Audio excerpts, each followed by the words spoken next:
Allahu Akbar. Bismillahirrahmanirrahim. Alhamdulillahi Rabbil Alamin. Allahu Akbar. Ar-Rahmanir-Rahim. Malik yaumiddin. Iyyaka na'budu wa iyyaka nasta'in. Ihdinas siratal mustaqim. Siratal ladzina an'amta 'alaihim ghairil maghdubi 'alaihim. Sabarlah. Hei. Bagilah orang ambil Al-Fatihah dulu. Solat lain lah sini. Sami Allah liman hamidah. Assalamualaikum. Apa tengok? Tengok. Nak gaduh. Tadi kan awak masbuk. Makmum masbuk ni apa?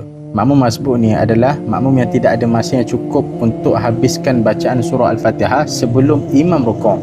Dalam kitab Qaulul Tam fi Ahkam Makmum al-Imam mengatakan, makmum masbuk dia tak wajib habiskan bacaan surah Al-Fatihah kerana bacaannya ditanggung oleh imam. Jadi kalau tak sempat habiskan Al-Fatihah, makmum hanya perlu terus rukuk bersama dengan imam. Selagi rukuknya sempat takmakninah bersama dengan imam, maka rakaat tersebut dikira sah. Oh, iya ke? Mana saya tahu? Korang, tekanlah button follow. Jom. Infak 500,000 tak apa, tekan link ni bio.